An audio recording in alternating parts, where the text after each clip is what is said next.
The Obsidian Rift War Academy hung in the narrow calm between two dying orange stars, which was either beautiful design or a very bad decision made by people who thought danger looked impressive. The station had been built almost 200 years earlier by the United Defense Pact, a polished name for what was really a group of alien governments that had finally decided killing each other was less useful than killing the same enemies together. The Academy trained commanders, strategists, and elite fighters from 49 different species. Every one of them believed their own race had been shaped by evolution into the perfect warrior. They were all wrong, of course, but nobody in charge had ever been interested in checking that idea too closely. Officially, the Academy ran on merit. That was the word printed in every recruitment message, every speech, every proud statement from the command staff. Merit. Earn your place. Prove your worth. Rise by skill alone. The truth was much uglier. Merit, as the Academy measured it, mostly meant fitting into standards created by species who had founded the Pact long ago. Species that had built the rules around their own bodies, their own instincts, their own way of fighting. If your people happened to be large, armored, aggressive, or naturally suited for direct combat, then congratulations, the system already liked you. If not, there was always supply management, data handling, or some quiet corner where nobody important had to watch you fail. Humans had only been allowed into the Academy 6 years earlier, soon after Earth joined the Pact. Historians called it a successful diplomatic expansion after first contact. What actually happened was that a human colony ship had made a navigation mistake, dropped out of transit in the middle of the Kareth battle formation, and somehow managed not to get blown into dust in the first 10 seconds. The Pact had found that deeply concerning. They had also found it strangely impressive. After months of debate, Earth had been granted provisional membership. That came with trade access, military observation rights, and just enough political recognition to be useful. It did not come with trust. It definitely did not come with respect to the Academy. There were just 46 humans among nearly 9,000 cadets. Those 46 were spread across different units, departments, and dorm blocks in a way that was, according to the administration, purely organizational and in no way an effort to keep them separated.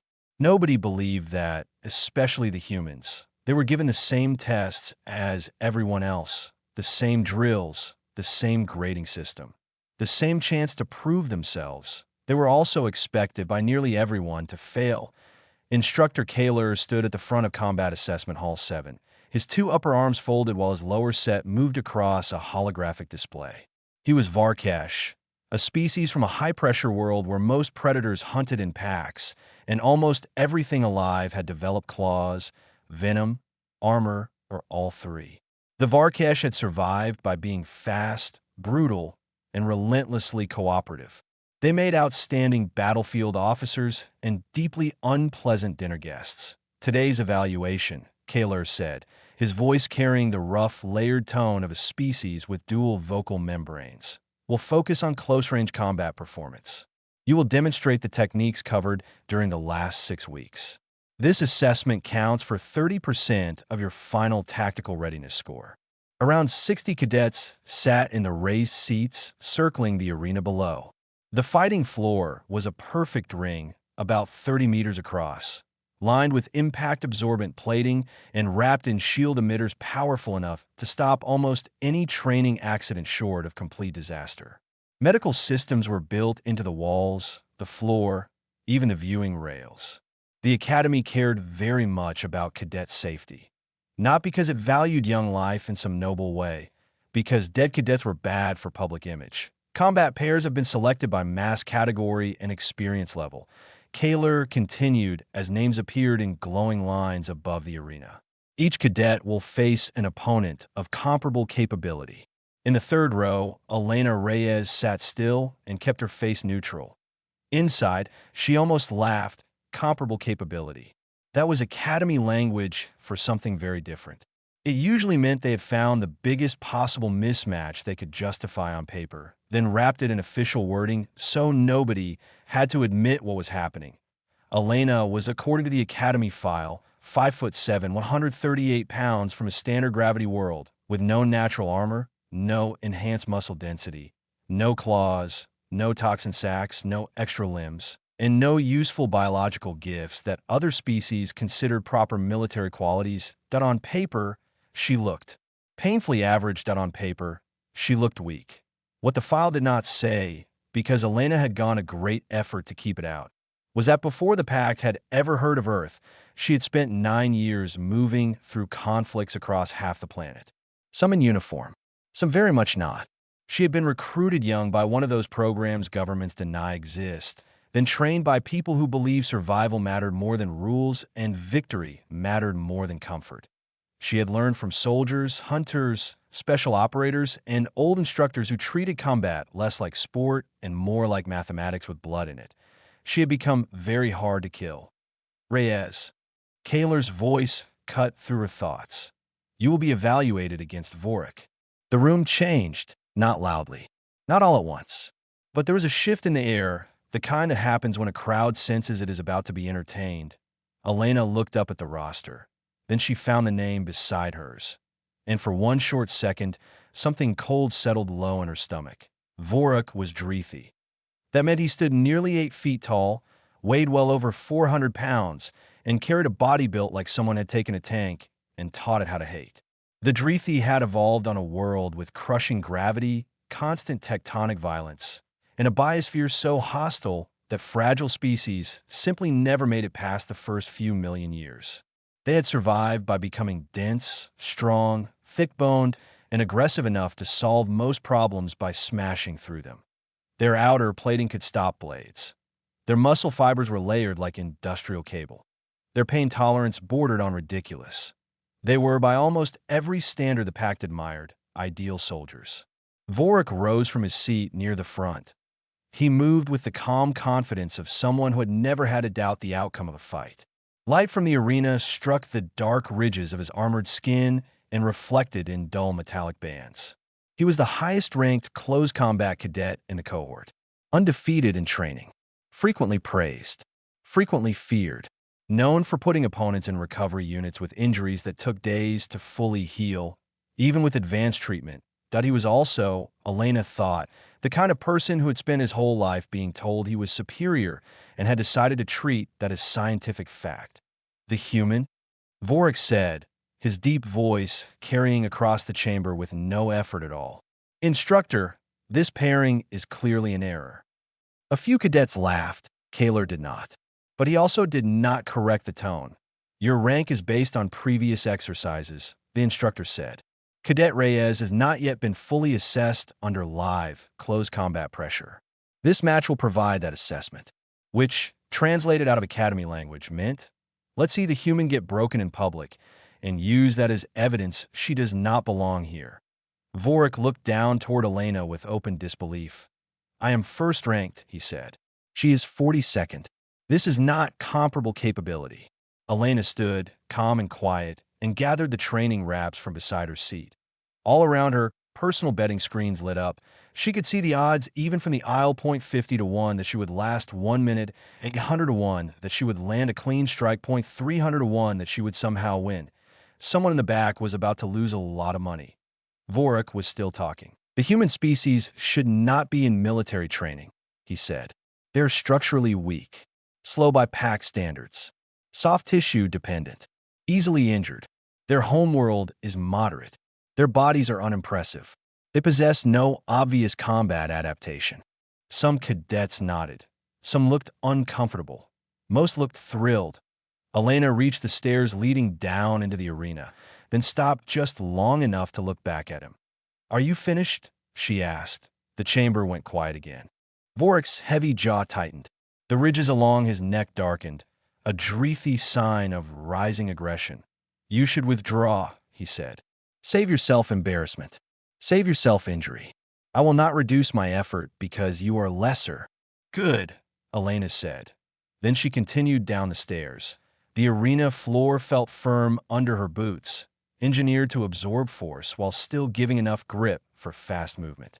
She walked toward the center at an easy pace, rolling out her shoulders, loosening her wrists, adjusting her breathing.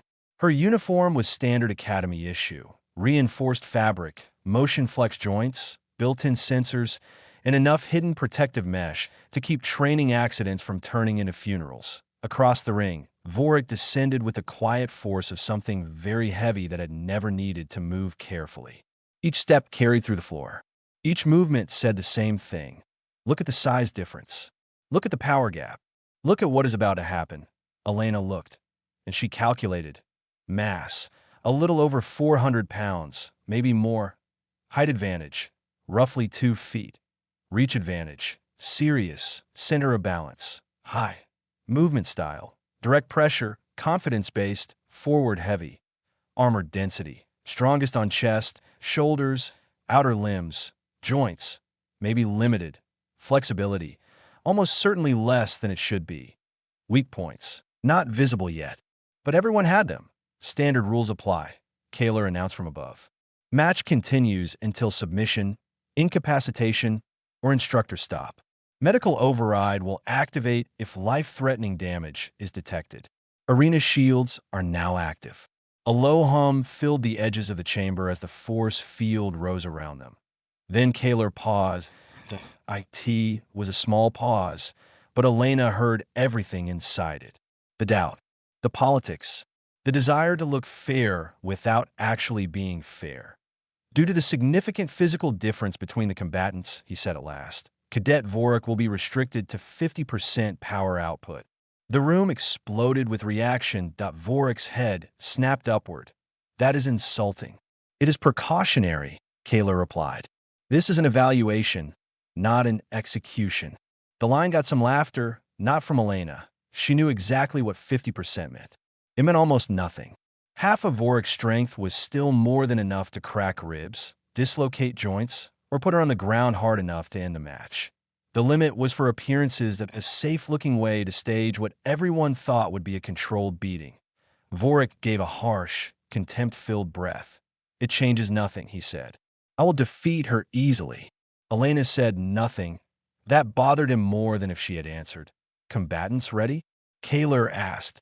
Elena settled into a loose, neutral stance, weight centered, hands relaxed. Nothing dramatic, nothing flashy. She looked exactly how they expected her to look, small, exposed, and badly outmatched. That was useful. Ready, Vorik said. Elena lifted her eyes to him. Ready. Kaler's lower hand cut through the air. Begin. Vorik attacked, at once. Of course he did. Patience was for people who respected risk, and Vorik clearly did not. He crossed the distance in 2 heavy steps, right arm driving forward in a crushing straight strike aimed at her head. If it landed clean, she would wake up in medical. It did not land. Elena moved sideways, just enough. The fist passed by her face, close enough to shift the air against her cheek. Vorik's momentum carried through the line of attack, and Elena marked the overcommitment instantly. Too much shoulder, too much confidence in first impact. Rear foot planted hard. Recovery line slightly wide. Useful, that he turned faster than his size suggested he should, following with a second attack almost immediately. High backhand, then low sweeping leg. Trying to catch her as she adjusted. Elena ducked the first and cleared the second with a quick hop, landing light and already moving back out of range. Laughter rose from the stands. The human was running. The human was surviving, barely. The human was only delaying the obvious. Vorik advanced again, pressing hard, and Elena led him. She blocked when necessary, slipped what she could, gave ground when it bought her information. That was the important part. Not winning yet. Learning. His combinations had structure, highline pressure into body crush. Left feint into right commitment. Heavy step before rotational strikes. Predictable load-bearing patterns through the hips. Well trained, very powerful, technically clean. Also familiar why the second minute, Elena had not thrown a single real attack. Everyone watching, it looked bad. She was backing up, defending, avoiding damage, try to stay alive against someone clearly better than her in every visible way. Even Kaler seemed to be watching with the controlled expression of someone preparing to record a predictable result. Vorik noticed the crowd's mood shifting in his favor. That was when he made the mistake. He began performing. His movements got bigger. His attacks got louder. Each near miss was no longer just an attempt to finish the fight. It became a message to the audience. Look how close I am. Look how helpless she is. Look how complete this victory will be. Is this human combat? He called as he drove another crushing strike toward her shoulder. Retreat and panic. Elena slipped outside the blow and gave him nothing. In anger, in answered, in reaction. Inside her head, she was counting, timing between combinations, breathing rhythm, weight transfer, reaction to missed strikes, recovery speed after extension, target preference, guard bias. That he was not just fighting. He was telling her exactly who he was, and he still thought he was the one in control. 3 minutes in, Vorik's breathing changed, not by much, not enough for anyone in the stands to notice. But Elena noticed. The rise and fall of his chest plating was slightly sharper now. The pause between inhale and movement had shortened. His strikes were still fast, still heavy, still dangerous enough to end everything if one landed right, but a tiny edge was gone. Maybe 2%, maybe less. That was enough. Everybody paid a price for effort. Didn't matter whether it was flesh, armor, crystal, muscle, or something stranger. If it moved, it tired. If it fought, it gave information. If it believed itself invincible, it always gave more. Vorik kept pressing that. He came in with a high strike, pivoted into a body-level smash, then followed with a broad hook meant to hurt her toward the ring edge. Elena retreated just enough to make the sequence miss, but not enough to break the pattern. She wanted him comfortable. She wanted him certain. She wanted him believing that every second of this fight was proving exactly what he already thought. The crowd was getting restless, and first they had enjoyed the mismatch. Watching a weaker opponent survive a little longer than expected had its own entertainment value. But that novelty was fading. Some cadets had stopped laughing and started checking their betting screens again. Others were leaning forward now, confused by a simple fact they did not know how to explain. The human was still standing. Vorik seemed to feel the same irritation building inside himself. His attacks became more aggressive, less measured, less disciplined. He stopped probing and started trying to end it. That was the second mistake. He stepped in hard with his right side, shoulder turning before the strike even launched. Elena saw the setup instantly.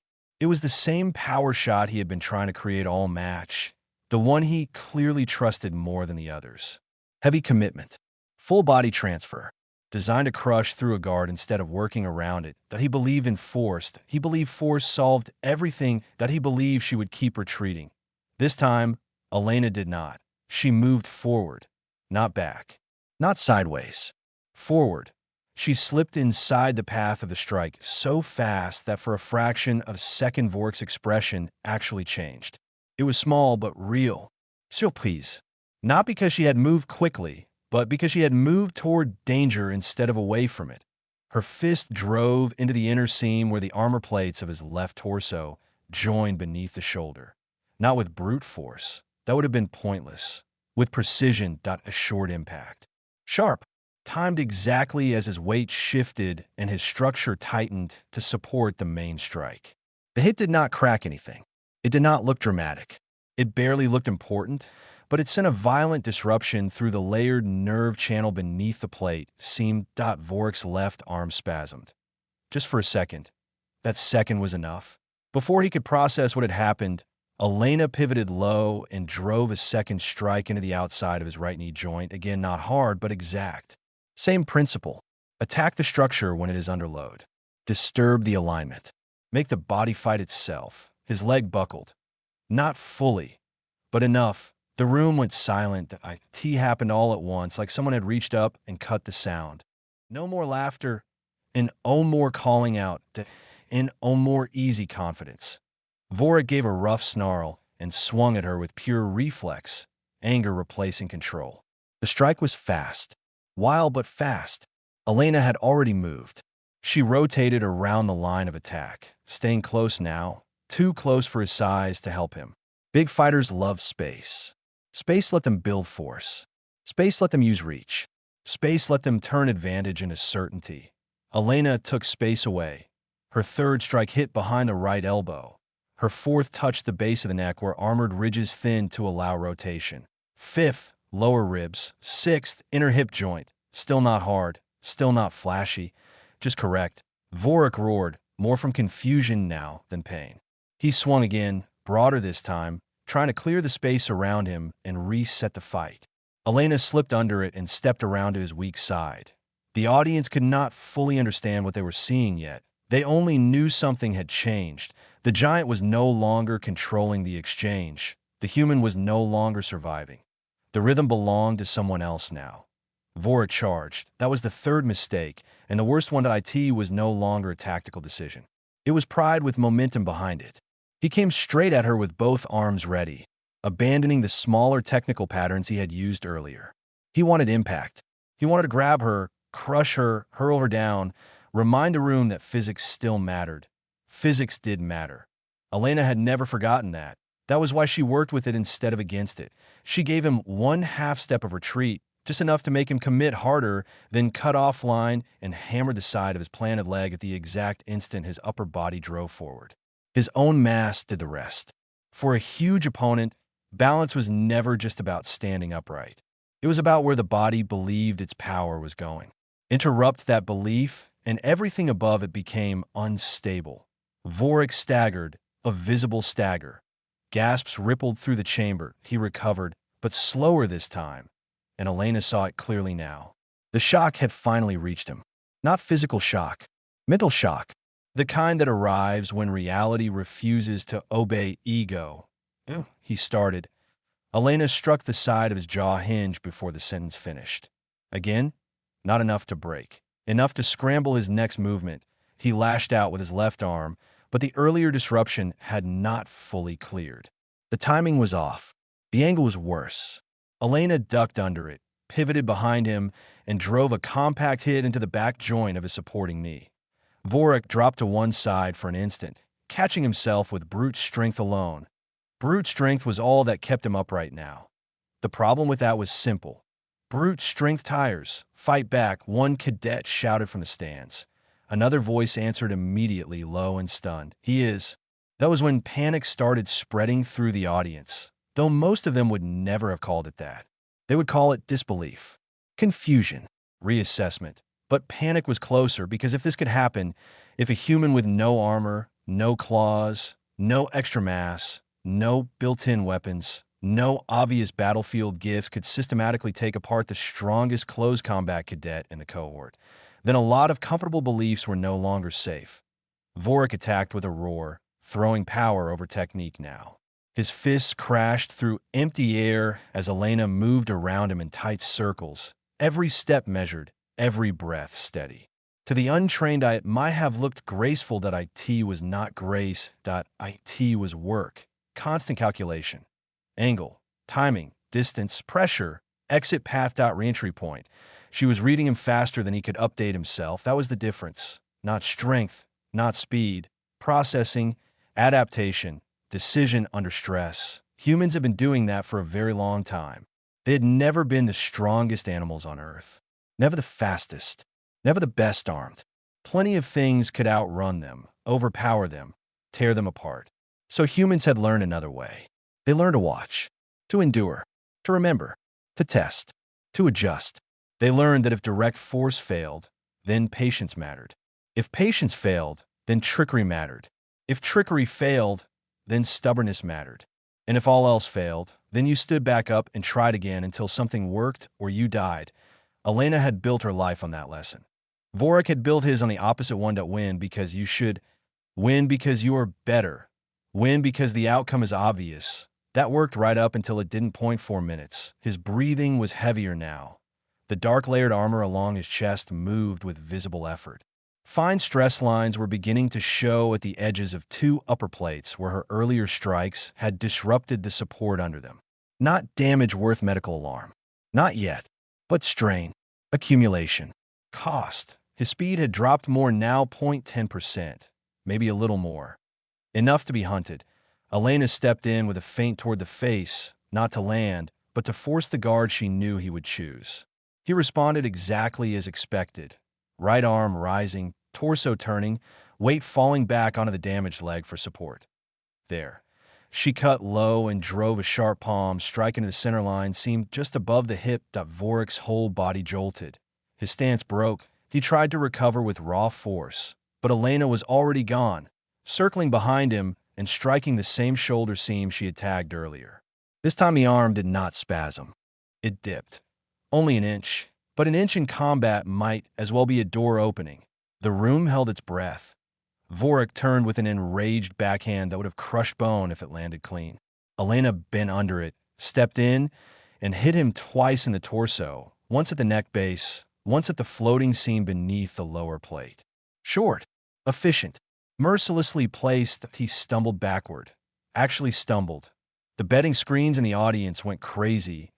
Odds vanished. Numbers updated too fast to read. Nobody was laughing now. Nobody. Kaler had not moved from his place above the arena, but Elena could feel his attention like pressure. He had expected a demonstration of hierarchy, a clean lesson about the limits of human combat viability. Instead, he was watching his best cadet get dismantled one pattern at a time by someone he had not considered important enough to study. Vorik finally did what overconfident fighters always do. When certainty dies, he got angry enough to become stupid. With a bellow that shook the shield walls, he launched forward for a full-body rush, both arms opening to trap her, crush her, and drive her straight into the arena floor. It was the kind of move that worked wonderfully against opponents who panicked. Elena did not panic. She saw the line, saw the speed, saw the angle of approach, saw the opening it created, and for the first time in a match, she committed fully. Vorik came in like a falling wall, all mass, all force.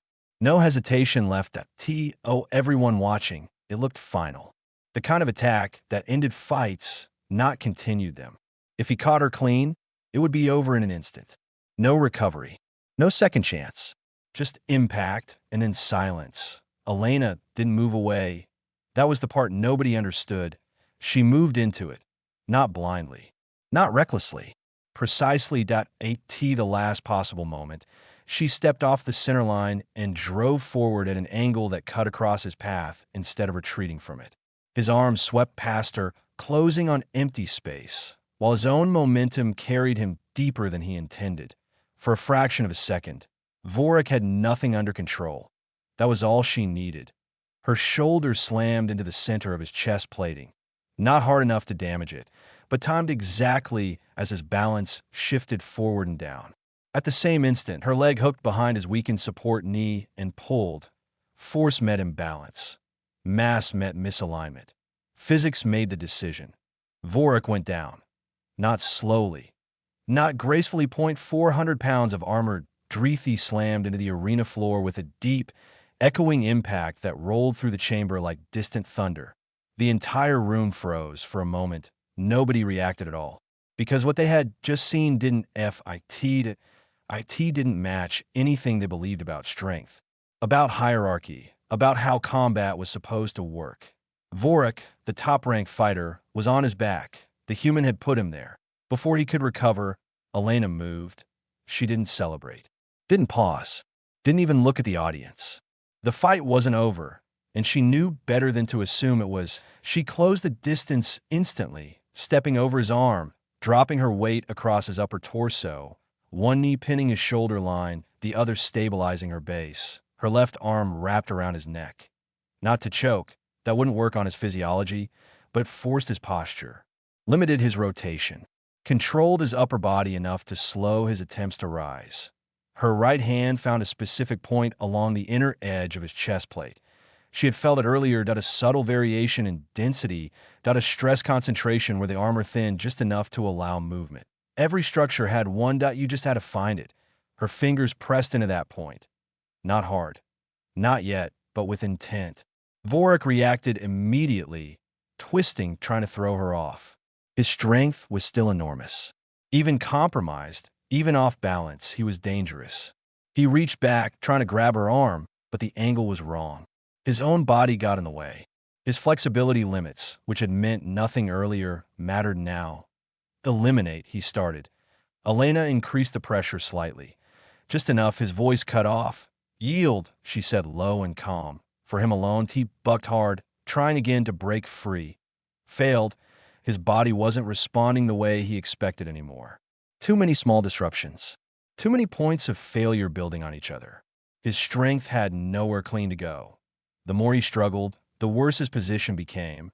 Elena adjusted, tightened, shifted her weight, always staying one step ahead of his movement. Yield, she repeated. This time, she added a little more pressure to the stress point. Not enough to break the plate, but enough to make it very clear that she could. Vorik froze. Not completely, but enough. His breathing hitched. His body tensed in a different way now. Not attack. Not dominance. Recognition for the first time in the fight. He understood exactly where he was and what she could do next. A flicker of color passed across the ridges of his neck plating. Then again, .2 sharp pulses. The Drethi signal for submission. Elena released him immediately. No hesitation. No extra pressure. No victory display.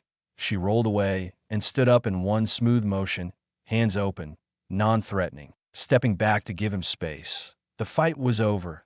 The silence hit harder than the impact had. IT wasn't just quiet, that IT was. Stunned, medical teams rushed in, surrounding Vorik, scanners already active, checking for structural damage. The readouts flashed across their devices. Stress fractures in outer plating, minor joint disruptions, elevated internal strain levels. Painful, disorienting, but not permanent. Nothing that wouldn't heal. Everything that would be remembered. Elena stood near the edge of the arena, breathing steady. Not untouched, but controlled. Her uniform was still intact. No visible injuries. No dramatic signs of struggle. To anyone who hadn't watched the last 5 minutes, she could have passed for someone who had just finished a routine training match. Up above, the audience was still frozen. Some cadets stared at their betting screens in disbelief as numbers collapsed, winnings disappeared, and assumptions turned into losses. Others stared at Elena. Not like before. Before, she had been background. Now she was something else. Something they did not understand. Instructor Kaler finally moved. He descended into the arena, each step measured, deliberate. His upper arms were still folded, but the lower ones were no longer working the display. They hung still at his sides. He stopped a few feet from Elena. All four of his eyes were fixed on her. Explain, he said. No angered, no praise, just demand. Elena met his gaze. He attacked, she said simply. I defended. He made mistakes. I used them. Kaler's eyes narrowed slightly. You were physically outmatched. Yes, sir. He had superior strength. Yes, sir. Superior durability. Yes, sir. Superior reach. Yes, sir. Kaler leaned forward slightly. Then explain how you won. Elena paused for half a second. Permission to speak freely, sir. One of his lower hands made a brief motion. Granted. Elena kept her voice even. Physical advantages matter, she said. But they don't decide everything. Combat is about decisions under pressure. About reading patterns. About adapting faster than the other person. Those aren't physical traits. She let that sit for a moment, then added, I spent 4 minutes learning how he fights. He spent 4 minutes assuming he'd already won. The words landed harder than any strike had. Around them, cadets shifted, some uncomfortable, some thoughtful, some suddenly very quiet. Kaler studied her. You're saying you won because you were more intelligent. Elena shook her head slightly. I'm saying I won because I was willing to use it. A small difference, that a very important one. Up behind them, Vorik was being helped to sit up. He wasn't speaking, that he was listening. And for the first time since the match began, there was no certainty left in him. Only understanding. The shift didn't happen overnight. Institutions like the Obsidian Rift War Academy didn't change quickly. They were built on tradition, reinforced by success, and protected by people who had spent their entire lives believing the system worked exactly as it should. But cracks had formed. And cracks didn't need permission to spread at AT first. It was small things, that a few instructors adjusting how they evaluated combat drills. Less focus on raw output. More attention to decision-making. Cadets who had once relied purely on strength started asking different questions. Why did that work? Why did that fail? Did I miss? The questions mattered, because once someone started asking them, they couldn't go back to not asking. Vorik changed too. Not visibly, not in ways that would show up on performance charts immediately.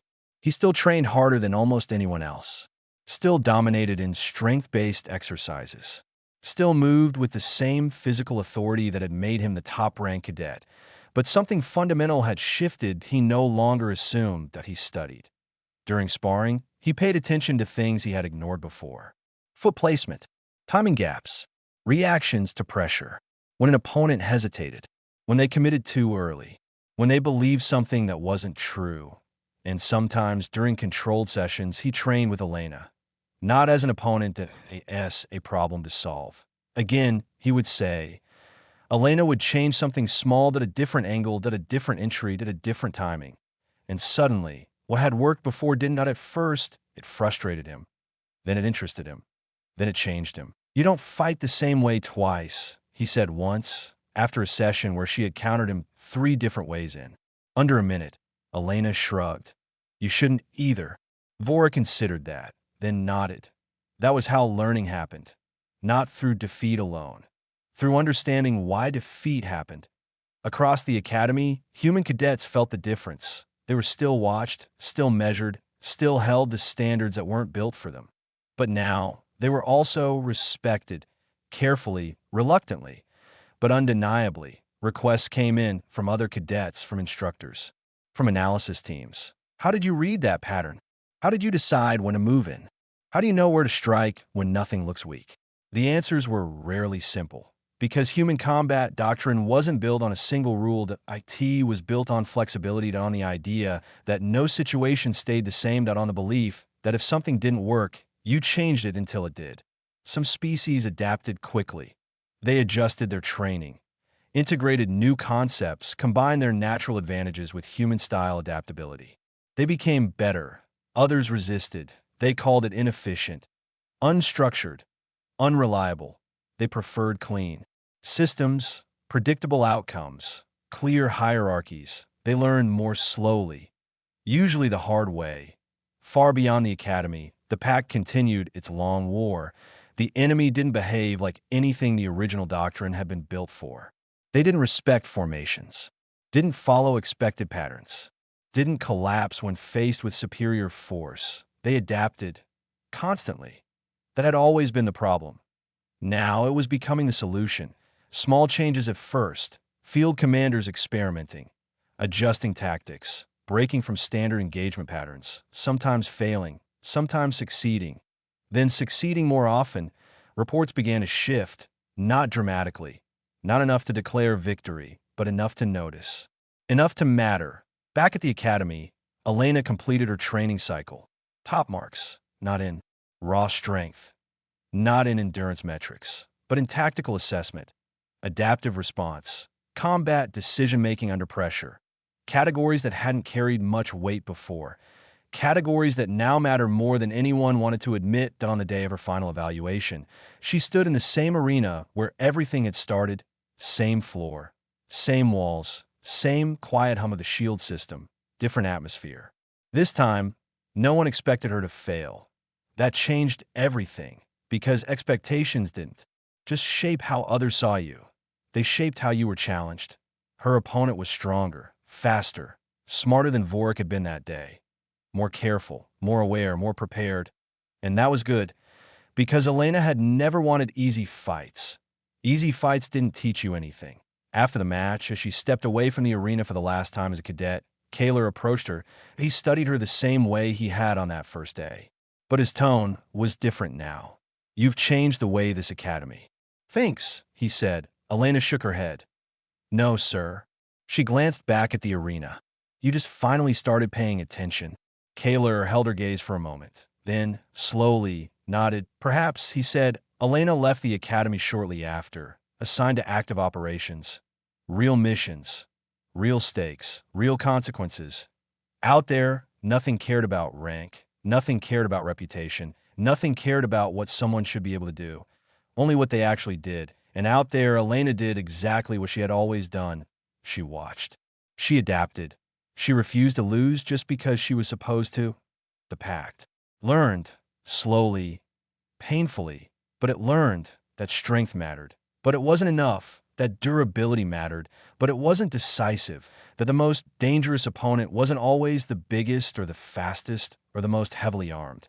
Sometimes, it was the one who had spent their entire existence learning how to win without those things. The Academy updated its doctrine again. More openly this time. Not buried. Not hidden, but a clear addition to its core philosophy. Combat is not decided by what you are. Given.it is decided by what you do with it. Cadets read it. Some understood immediately. Others didn't. They would eventually, because the lesson didn't stay in classrooms. That IT showed up in arenas. In simulations. In real battles. And when it did, it was always the same. Someone underestimated human, and then learned very clearly why that was a mistake.